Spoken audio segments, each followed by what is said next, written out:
கர்த்தராகிய இயேசு கிறிஸ்து நாமத்திலே உங்கள் அனைவருக்கும் வாழ்த்துக்கள். இந்த நாளிலும் கூட பயப்படாதிருங்கள். கர்த்தர் உங்களை கொண்டு பெரிய காரியங்களை செய்ய போகிறார்.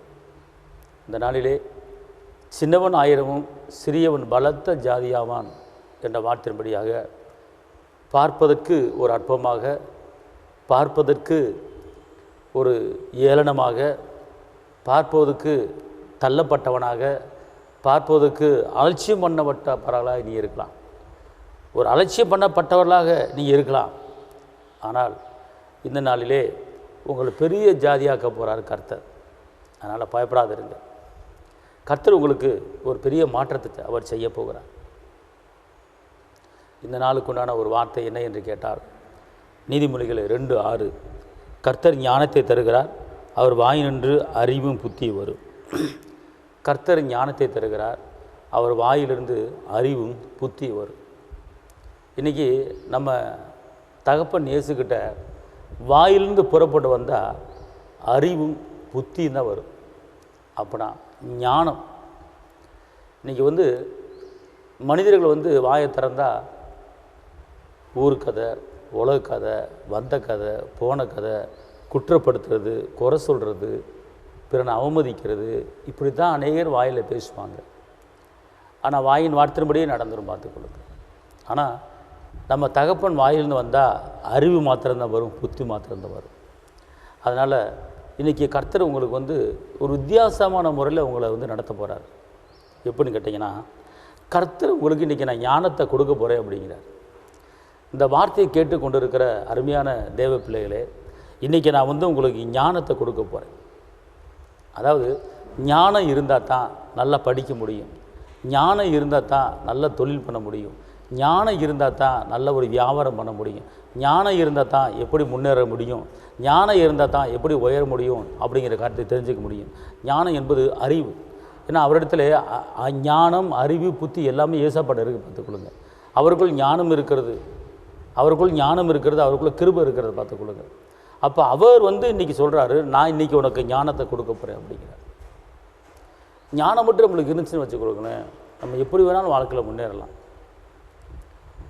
சாலமோன் தேவன்கிட்ட கேட்குறாரு, இந்த மக்களை ஆளக்கூடிய ஞானத்தை எனக்கு தாங்கன்னு கேட்டார். எதிராளி பணத்தை கேட்கல, ஐஸ்வர்யத்தை கேட்கல, பணத்தை கேட்கல, நகையை கேட்கல, சொத்தை கேட்கல. ஏன் தெரியுமா? ஞானத்தை கேட்டார். ஞானம் இருந்தால் பணம் தேடி வரும், ஞானம் இருந்தால் வியாபாரம் பண்ண முடியும், ஞானம் இருந்தால் பணம் சம்பாதிக்க முடியும், ஞானம் இருந்தால் வாழ்க்கையில் முன்னேற முடியும். அதனால தான் சாலமன் ஞானத்தை கொடுக்குன்னு கேட்டார்.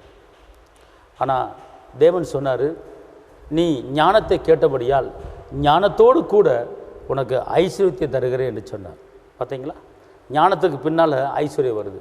அதனால் இன்றைக்கி நீங்கள் ஒரு காரியத்தை ஏசப்பட்டு கேளுங்க, ஆண்டவரே தொழில் பண்ணி சம்பாதிக்கிறதுக்கு நல்ல ஞானத்தை தாங்க. ஒருவேளை இங்கே வியாபாரம் பண்ணுற ஆளாக இருக்கலாம், தகப்பனே வியாபாரம் பண்ணி சம்பாதிக்கிறது நல்ல ஞானத்தை தாங்க. ஒருவேளை நீங்கள் ஊழியம் பண்ணுகிற ஆளுகளாக இருக்கலாம், ஒருவேளை சபை நடத்துகிற ஆளுக இருக்கலாம், ஒருவேளை சுவிசேஷர்கள் இருக்கலாம், ஒருவேளை வேதத்தை போதிக்கிறவர்களாக டீச்சராக இருக்கலாம். ஆனால் நீங்கள் என்ன செய்யலாம்? தகப்பனை வேதத்தை போதிக்கும்படியாக, வேதத்தை வியாக்கியானம் பண்ணக்கூடிய ஒரு கிருபையை, ஒரு ஞானத்தை எனக்கு தாங்க அப்படின்னு சொல்லி நீங்கள் கேட்கலாம். மாத்திரமல்ல, படிக்கிற பிள்ளைகள் ஆண்டவர் நல்ல ஞாபக சக்திக்கு நல்ல ஞானத்தை தாங்க அப்படின்னு சொல்லி கேட்கலாம். ஏன்னா வசனம் சொல்லுகிறது, ஒருவன் ஞானத்தில் குறைவாக இருந்தால் என்னிடத்தில் கேட்க கடவுள்னு சொல்லப்பட்டிருக்கிறது. அப்படின்னா இன்றைக்கி யாருமே ஞானத்தை கேட்கறது கிடையாது. சொத்து வேணும், சுகம் வேணும், கடன் அடையணும், பிரச்சனை மாறணும் அப்படின்னு தான் கேட்குறோம். ஆனால் நல்லா கவனிங்க, தேவன்கிட்ட சாலமோன் ஞானத்தை கேட்குறாரு. உனக்கு என்ன வேணும்னு கேட்ட உடனே எவ்வளோ இருக்குது உலகத்தில் கேட்க வேண்டியது, எவ்வளோ இருக்குது. ஆனால் அவர் ஞானத்தை மட்டும்தான் கேட்டார். ஞானத்தை கேட்டனால ஐஸ்வர்யம் பின்னாடியே வந்துருச்சு. அதே போல் இந்த கால வேளையில் இந்த வார்த்தையை கேட்டுக்கொண்டு இருக்கிற அருமையான தேவ ஜனமே, நீங்கள் ஏசப்பாட்ட இந்த கால வேளையில், தகப்பனே இன்றைக்கி நான் குடும்பத்தை நடத்துறதுக்கு எனக்கு ஞானம் வேணும், பிள்ளைகளை வளர்க்குறதுக்கு ஞானம் வேணும், படிக்கிறதுக்கு ஞானம் வேணும், தொழில் பண்ணுவதுக்கு ஞானம் வேணும், ஊழியம் பண்ணுவதுக்கு ஞானம் வேணும், போதிக்கிறதுக்கு ஞானம் வேணும், வியாபாரம் பண்ணுவதுக்கு ஞானம் வேணும். அதனால் எனக்கு இன்றைக்கி ஞானத்தை தாங்க. நான் எப்படி சம்பாதிக்கணும், நான் எப்படி வாழ்க்கையில் முன்னேறணும், எப்படி எல்லாரும் போல நம்ம வாழ்க்கையில் முன்னேறணும் அப்படிங்கிற அந்த ஞானத்தை நீங்கள் ஏசப்பாட்டு கேளுங்க. இன்றைக்கி ஞானத்தை தருவேன் அப்படிங்கிறார். இன்றைக்கி ஞானத்தை புத்தியை உங்களுக்கு கொடுக்குறேன் அப்படிங்கிறார். அதனால் இன்றைக்கி கர்த்தர் ஒரு பெரிய காரியத்தை செய்ய போகிறாரு. சின்னவன் 1000 சிறியவன் பலத்த ஜாதி ஆகணும். அப்போனா நீங்கள் பார்க்குறதுக்கு சின்ன ஆளை தெரியலாம், ஆனால் கர்த்தர் உங்களை பலத்த ஜாதியாக மாற்ற போகிறாரு. அதுக்கு என்ன வேணும் அப்படின்னு கேட்டிங்கன்னா, ஞானம் இருந்தால் தான் நீங்கள் மாற முடியும், ஞானம் இருந்தால் தான் உயர முடியும். நல்லா தெரிஞ்சு கொடுங்க.